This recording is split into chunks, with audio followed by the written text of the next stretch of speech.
Greg Moore here, sports columnist, AZ Central Sports, along with two of my guys that I see all of the time at Suns games. We've got Evan Sidery and Brendon Kleen. They're from SB Nation. They write for Bright Side of the Sun, and they do the Locked On Suns podcast. We're here to have a conversation about the Suns off season.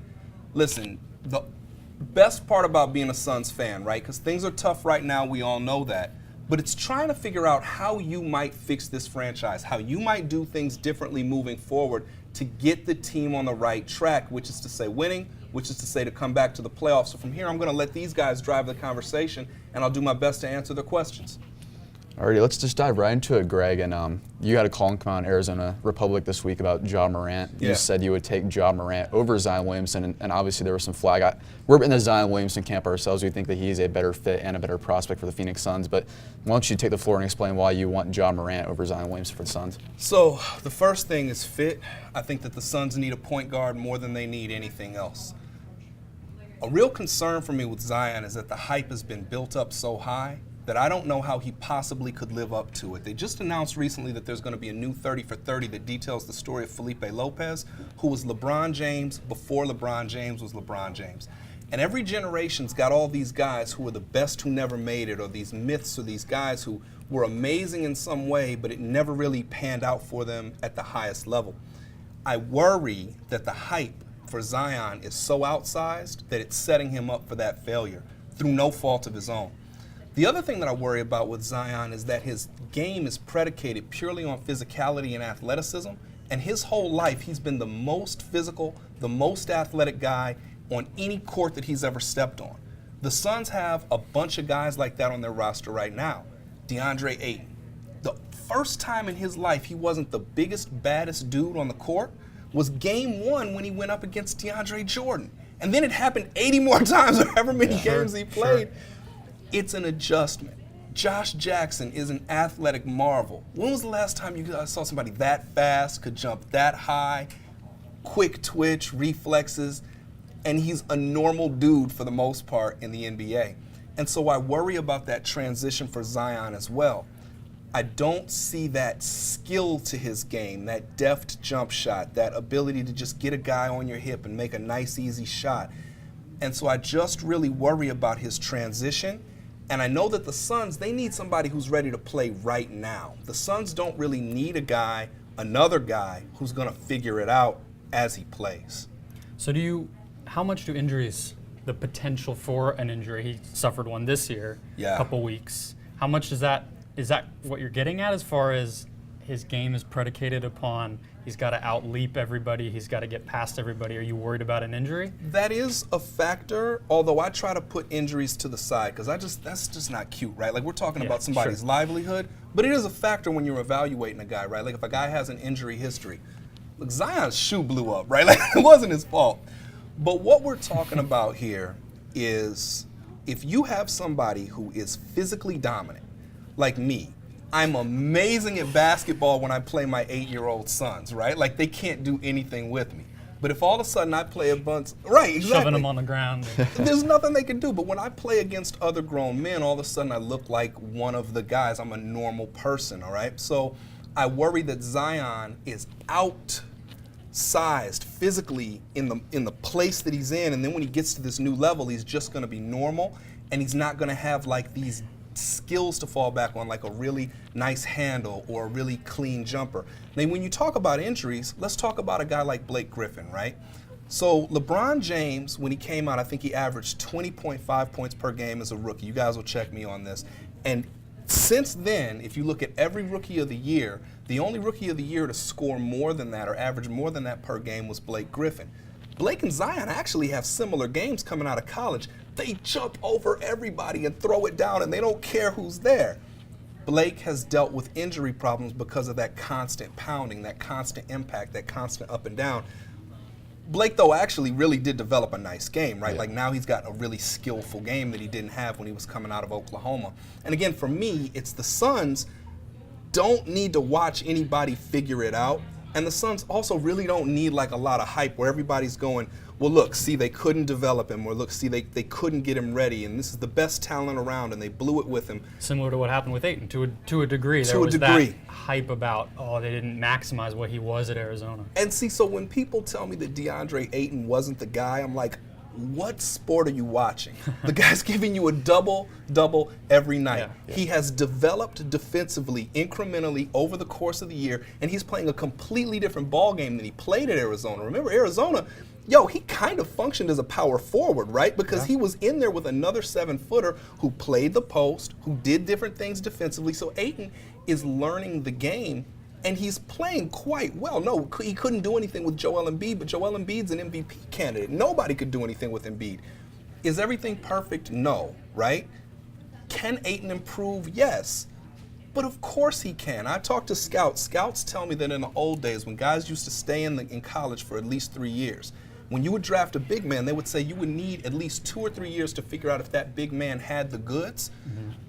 That means DeAndre's on a 5-year timetable, and he looks like he's actually getting it done already. It looks like this guy is a ball player, right? So, again, this is not a knock on Zion. Also, I wouldn't mind being wrong here, right? Like, I wouldn't mind Zion proving me specifically wrong, and one day, 10, 15 years from now, when he's getting ready to go to the Hall of Fame, somebody bakes me a cake with that column, and I've got to eat my words.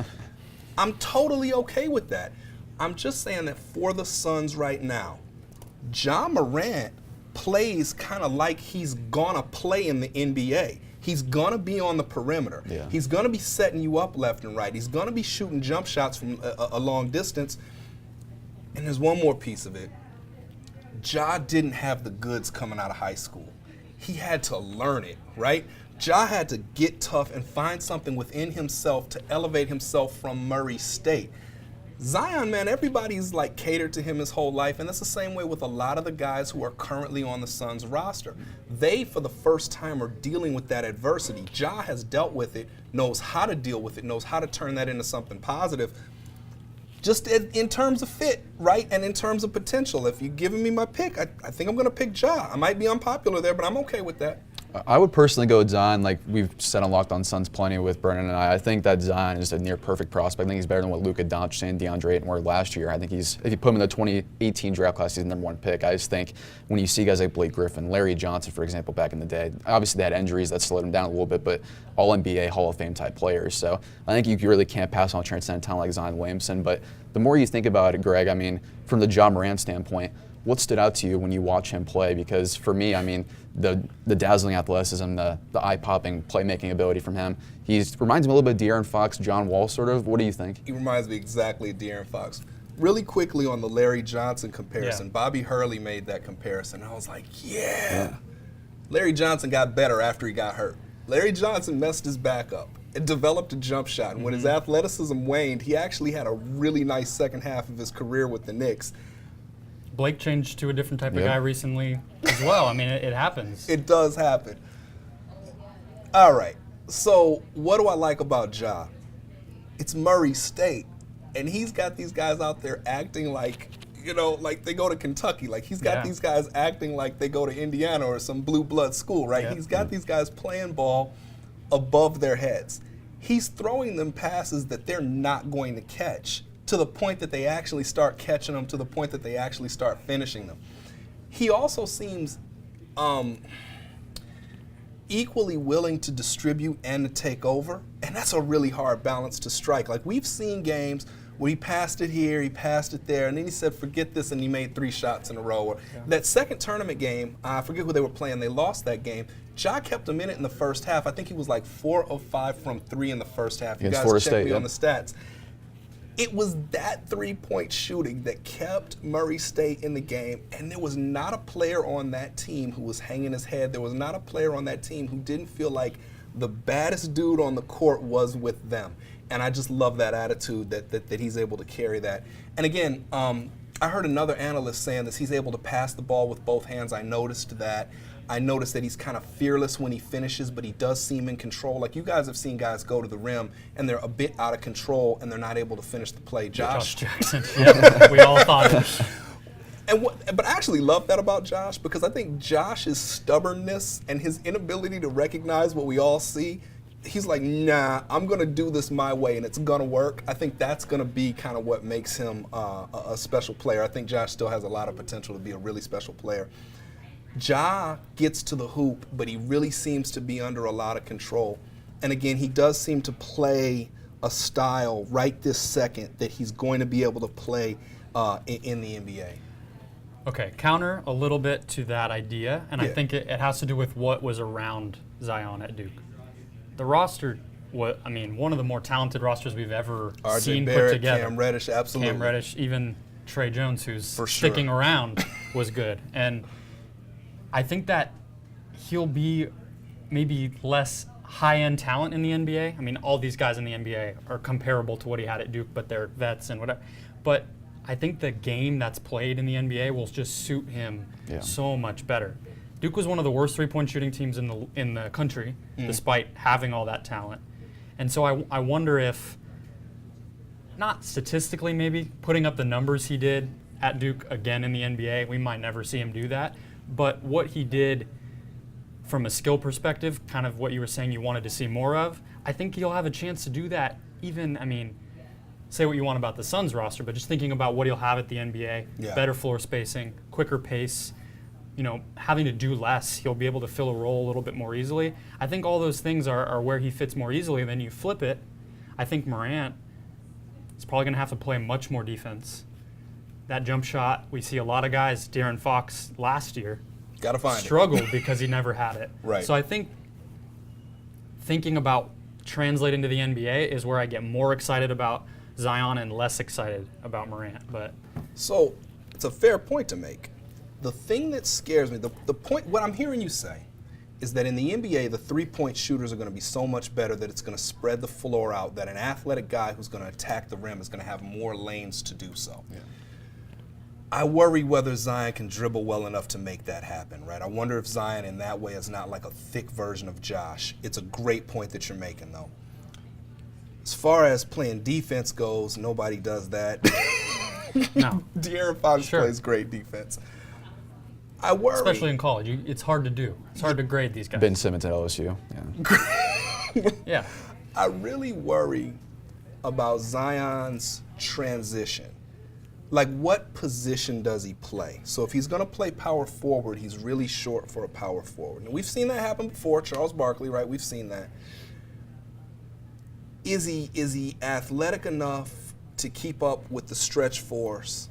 I don't know. Is he strong enough to bully the Julius Randles of the world, the Kenneth Farieds of the world? I don't know. He really feels like a tweener to me, and it feels like he's going to have to figure out what his role is in the NBA. And again, I think in the right situation, he's going to flourish. I worry that the Suns aren't the right situation for somebody who has an undetermined role, who kind of has to figure it out. Yeah. I keep coming back to Josh for whatever reason. Under Jay Triano, remember he had like 2 seasons, right? It was the first half and he was kind of bad, and then Jay sat him down, and then the second half and he was really good. And this year it was kind of similar in that he finished a lot stronger than he started. Had another benching in January this year. Exactly.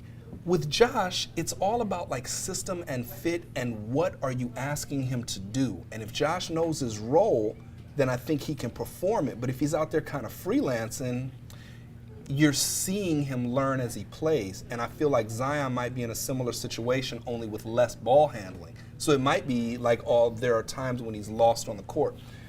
All of this to say, guys, I hope to God I'm wrong. I hope to God that he has a great career. Hey, yo, Zion, man, I'm hopeful that you have a long, great career, end up in the Hall of Fame. And again, I'm hopeful that I'm eating my words and that some other team, you flourish. I'm just concerned about fit here with where the Suns are in the team's evolution and where he is in his evolution as a ball player. I just don't know that that's a good marriage. You bring good points there, Greg. And let me ask you just, the lottery is in less than a month now. Yeah. What do you think, if they do land the number 1 pick, are we going to see a column from you saying Ja Morant should be the number 1 pick, or what do you do with that? Hey, if you're pinning me to it, I think Ja's the number 1 pick. But trades, right? Like it all depends on who you can get, right? Like I don't know who's out there, who can you get. So for me, I've been thinking about this a lot, man. I'm beginning to think Kevin Durant's like the perfect ball player. I'm beginning to think Kevin Durant on any team he goes to. He's unfair. Yeah. Right. I don't care who you add him to, right? Yeah. the Suns actually could get him. They'd have to dump everybody to create enough cap space to do it, right? It'd be like Devin and DeAndre and Kevin Durant and a bunch of young guys, and then us, right? Like, yeah. Really, they'd be finding anybody to fill it in. And if I'm James Jones, I do it in a heartbeat, right? Yeah, like, of course. Kelly Oubre, I love you. Tyler Johnson, I love you. Rashawn Holmes, I love you. Buy everybody, right? And then bring this dude Durant in, and then we'll figure it out. So for me, the trade is always the big what if factor. What can you get? What could you get? Makes you wonder whether you could just trade it back one spot, right? Like whoever's the number 2. If the Knicks are number 2, You can get a lot for Zion Williamson. you just trade it back one spot. You still get your guy, and then maybe you get a little stuff. The problem is that the Suns have really bad cap space right now, right? Like Not a ton. Right? I want to say they've got room for like one mid-level dude, maybe. Yeah, if they keep their draft pick, they're going to $7 to $8 million, which is nothing. I was talking to a cap analyst from Yahoo Sports, man. Rookie contracts are kind of expensive. Yeah. I mean, like Dragan Bender, I think that's why we're going to maybe not see him in Phoenix next year, because he just got expensive for what he was doing. As crazy as that sounds. You get this sense in your mind that the rookie deals are super cheap because they are in the NFL, but in the NBA, rookie deals are kind of high. Yeah. So if you've got 7 or 8 guys who are roughly making between $7 million and $10 million bucks, can you imagine paying a luxury tax on a 19-win team? Anyway, so No. So that's why, like, when you start to think about what the trade possibility could be, I don't know 100% what the answer is right there. But man, what if you could just trade it back one spot, then maybe load up with some other picks later, maybe dump some contracts. You know, the Suns don't have like a lot of bad contracts though. Even Tyler making 19. He's a valuable asset. He's an expiring, right? He's an expiring. You could trade him to somebody to get somebody. He also can play. And then that last day, right, that media day, when he signaled this willingness to come off the bench, said he did it in high school. He's eager to do it as a pro because he looks up to Jamal Crawford so much. If you just think about that, like, that's the ultimate team player. And you know, on the other half of that deal, he's not going to command $19 million a year again, right? So what are we talking, maybe half that, maybe, like around there? Maybe half, yeah. So, right, so he's a valuable piece. Again, for me, if I've got the number 1 pick, I'm always open to exploring my options. I want to do the best thing, long-term, sustainable for the future of the franchise, obviously. That kid Morant sure does look nice, and I wonder if I can get cute. I wonder if I can just get a little bit more. Yeah. So you ended your column with basically, and by the way, the Suns need a point guard, which is been the, what else have we been talking about for 2 years with this team, right? So how much of your feeling on this, and I guess we can try to maybe put our hats on to put ourselves in the building down the road and imagine what they're thinking. How much of this decision should or will play a part, or will that play a part in it, of we just need a guy at that spot? Maybe there's a downtick a little bit in how we value these two, but we need this more than the other thing. It's a great point. I think in the draft, I start with best available. But we've seen what happens with log jams here in this town before. Not just IT, Bledsoe, and Goran. Like we've also seen, was it Kevin Johnson, Penny Hardaway, Jason Kidd. We got a thing for point guards. We got a thing for log jams at point guard. If I'm just viewing them as prospects, I see Ja every bit as the prospect as I do with Zion. Okay. Again, for me, I always like guys who have to prove something and then grow into it because I know that they've got that as part of their makeup. I always worry about guys who've had it kind of easy. I know if there's no easy pathway to the NBA, there is not. But again, if you are the biggest, baddest, strongest, fastest, most athletic, most physical, most gifted guy your whole life, when you finally meet your match, I have to figure out how you respond to it. You guys know I'm a big boxing guy, right? I'm a big boxing guy. You never know what a guy has in his heart until it's tested, right? Yep. So until a guy's really, really been in trouble, like really been hit, hurt late in a fight, you don't know how he's going to respond to that. Some guys get hit and fold up and you never hear about them again. Some guys get hit and it spurs them to new heights. We know what Ja's response is because he's been through it. He was not highly recruited. He went to a school nobody's heard of and couldn't find on a map. There are 50 states. Murray is not one of them.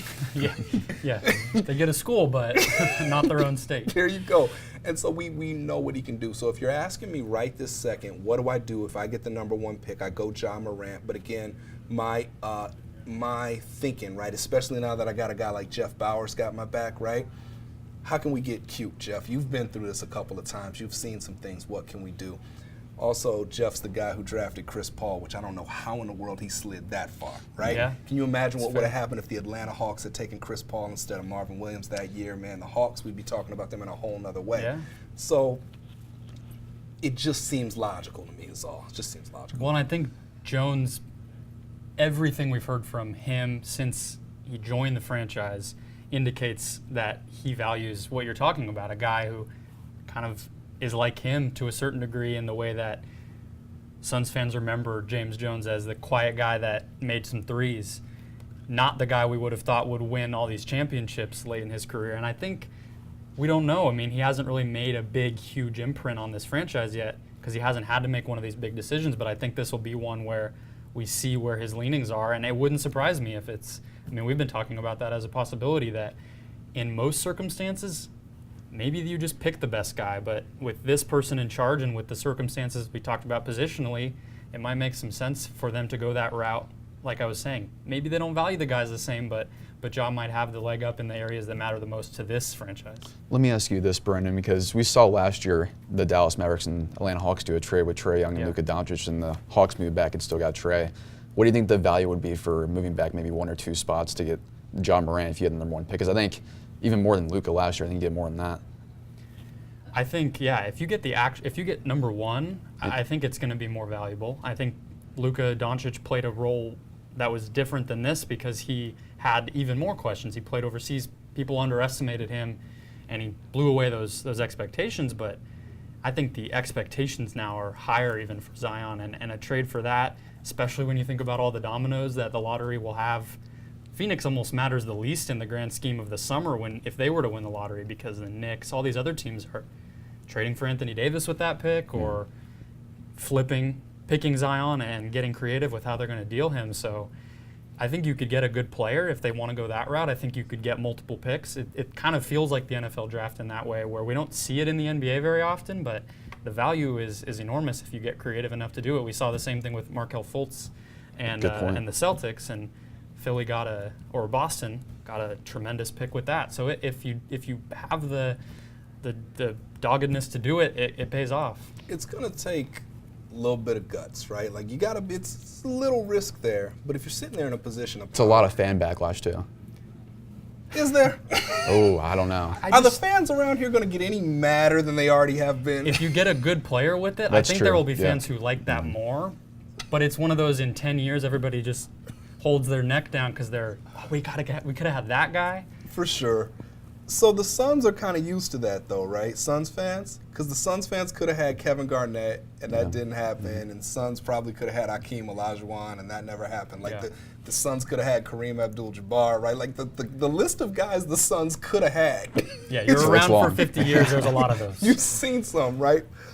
Okay, you mentioned that maybe that James hasn't really put his stamp on the organization. What if he has?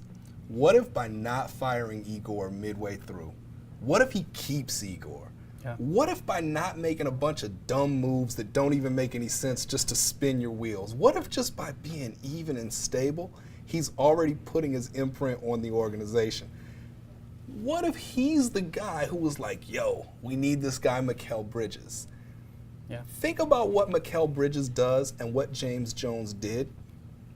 James was the ultimate role player, right? Like, he was like water. He would fill in the cracks, right? Whatever you needed, he would try to find a way to be that. Yeah. Mikal Bridges came out ready to play because he had a role that he performed in college that was the exact same thing he was going to do in the NBA, versus trying to get another top dog or another guy who had all this potential. He got a guy who was ready to just plug in and play there. I wonder if there's not more room for that around here, just getting guys who are just ready to step into a role, be professional, take their 20 minutes, get their 7 shots, be a good guy in the locker room, and all of a sudden, you guys remember that stretch, right? I talk about this stretch all the time. They closed the door on the Lakers. They beat Milwaukee. They beat Golden State. There hasn't been as much fun in that arena in I don't know how long, right? You would have thought it was a playoff stretch. Imagine if that can stretch out, right? Like, because that happened. We're not looking at something like could happen, that did happen, if you just had a little bit more veteran presence. And really that happened because you had 2 guys with 4 years in to play alongside Devin, who's got 4 years in. You got a little bit older.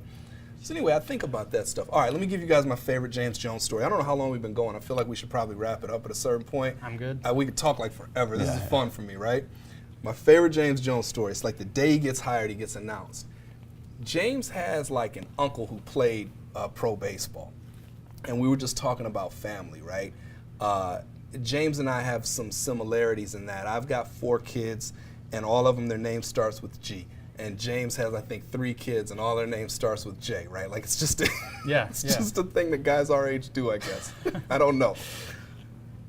James, I asked him, like, where does he sort of get his strength, and how did he learn how to be, you know, kind of who he was? And he talked about his mother, and he said when he was in school, his mother said to him, you can get all A's and play basketball, or you can get all A's.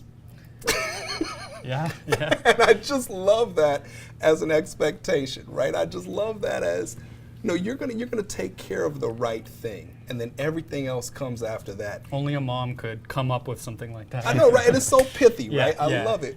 But if you just take that and then just apply it, like, from a philosophical perspective to how you would run a basketball team, you're gonna do the right thing, period. Yep. And then whatever comes after that comes after that. And so if that's the case, you need James Joneses on your roster. LeBron James called him the best teammate I ever had. You need guys who just know their role, are happy to do it. They have 10 or 15-year careers where they just come in and they do that thing. They play some shutdown defense. They hit a couple big threes. They wave the towel real well, or whatever their role is. And if he can acquire guys like that, figure out a way to get James Randle around here, or Julius Randle around here, please. I would love to see Julius Randle around here. If you can find guys who can fill a role, I think that that's just a really good way to build a franchise and build it in a way that's sustainable. We'll see what happens, right? I sound optimistic. I always sound optimistic. It's who I am. I hope it works, right? It's more fun when that arena's rocking. It was rocking, that stretch you were talking about. The Lakers of all teams, too. That was the most loudest I've ever seen it. Yeah, ended their playoff chase. Yeah, ended it. Before we end things up, let's wrap on this point, because you brought it up, and I found it interesting. Still haven't done this publicly yet. Yeah. Are you surprised that they haven't publicly backed Igor Kokoshkov yet, even though it's been a couple weeks after the regular season? I hate that, right? Yeah. Like, I really like Igor. I just don't know that he's the best communicator for the group that he had. You guys know Igor speaks softly. Very soft-spoken, yeah. Right? And what's he got? He's got a bunch of young guys who are from the AAU system who maybe are used to getting yelled at a little bit, right? Yeah. When you're kind of a rowdy group too. It's a rowdy group, right? And I think of myself 20 years ago. I was learning how to motivate myself. Then later in my career, I kind of knew how to motivate myself. And I think you have to fit your coach to your personnel.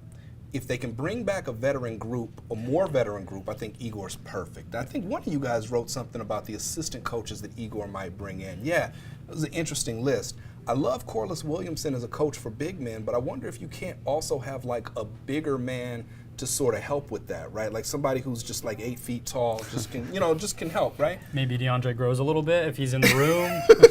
What I like about Corliss as an assistant coach is that he survived and thrived down on the low block as an undersized guy. So if you get Zion, there's a really great mentor right there for him, in addition to Barkley. So there's that. I love what I always like to call him Little Nate. Nate McMillan's son did a great job of being really vocal and taking control of the defense. I love Igor's after timeout plays because of what I've heard scouts say. You guys remember the Washington game? I was talking about this on ABC 15 with Craig Fouie.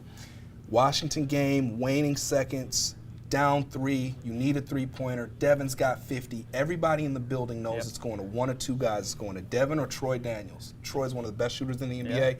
Igor draws up a play. There's nobody within 5 feet of Troy. Troy didn't knock it down, but that was not Igor's fault. I don't think that there's a need to stand up and say he's our guy. I don't know what purpose that serves. They used to call that the kiss of death, right? When you get the vote of confidence from your organization, you're immediately going to get fired. It's an old thing. I think if you are going to replace Igor, it's got to be obvious. I think you got to bring in a coach. Everybody goes, oh yeah. I think Igor's got to be like, yeah, you know. Yeah. He'll here. Right. Yeah. I don't know who's on that list. I haven't given a lot of thought, but I do know that's kind of the tier that you're gunning for if you're looking to replace Igor. I'm hopeful that he sticks around. My gut tells me it's not looking so good. His body language, the things that he said in that closing news conference. He didn't feel confident. No, he felt right? like they haven't told me no yet. Right. You know. Right. But he knew it. 19 wins, last or next to last in just about every category you can want to measure. It just didn't look good, and we all knew it. You got to be a pretty savvy basketball fan to understand the things that went well, and I don't know if every single person in the fan base can be expected to be that invested in the team, right? Like, we get it, but are we able to then communicate that to the casual fan who's like, man, why don't y'all just go get Phil Jackson and stop fooling with me, right? Yeah. Yeah. So I don't know. We'll see. I'm hopeful that Igor sticks around. I am. I don't have a good feeling about it, and part of that is just because of all the turnover. But we talked about James Jones injecting stability. Maybe he's just like, oh no, Igor's the guy, and I'm not saying anything because we're just going to keep it smooth around here. That's just what we do. We'll see. Makes sense. And another name we've brought up on the podcast a lot, Brett Brown out of Philadelphia. If he loses the first round series to Brooklyn, maybe he gets fired and maybe he replaces Igor. And that speaks to, and that's sort of how we've been thinking about things on our show and on our website, is it has to be enough of an upgrade to where it's worth the lack of stability. It's worth the fact that you changed 1 year in. It's worth the fact that these guys have a new voice in their ear. If that voice is just going to change things, then you go for it. But if they were to hire a different assistant from somewhere, a retread, I think you worry. Okay, I'll give you two names that jump into my mind then. Mark Jackson, because of what he did to get Golden State kind of to gel before Steve Kerr stepped in. That's an emotional communicator. That's a guy who's talking to guys about motivation and getting up for a game and sticking together and playing through adversity. That's all Mark Jackson does. And has respect around the league. His name carries some weight. It does. Becky Hammond, assistant from the Spurs, she's also an emotional communicator. She'll get in your face, and when I interviewed Spurs players about her, they're like, oh no, she's the goods. Like, she's ready to go right now. She comes from a winning pedigree, and I feel like, for me, if I had a team who was young and they kind of were looking at their feet a little bit, but maybe not so much. Becky used to be a player. She knows what that looks like. She's got that championship pedigree from the Spurs. She knows what that looks like. Rudy Gay looked me dead in my eye, was like, man, she's a real one. Don't mess with Becky. So, I don't know. Those are two names that just, as we're having this conversation, that just jumped into my head, but I haven't given it any thought, right? And I would like to look at a list of, for sure, college guys who are out there. But yeah, I hope it's Igor. Truly, I do. I hope it's Igor. This has been a really fun conversation, Greg. For me, for sure. We actually came down live to the Arizona Republic studios and did this, so appreciate everyone listening in, and we'll be back to you guys tomorrow or on Monday for Locked On Suns, and also listen in and read Arizona Republic as well. So all right, Greg Moore. I'm looking at this camera here. Greg Moore, Evan Sidery, Brendon Kleen from Bright Side of the Sun under the SB Nation banner and the Locked On Suns podcast. Again, I see these guys over at Talking Stick Resort Arena all the time. It's great to have them. Thanks for coming on, guys. Thanks, Greg. Appreciate it.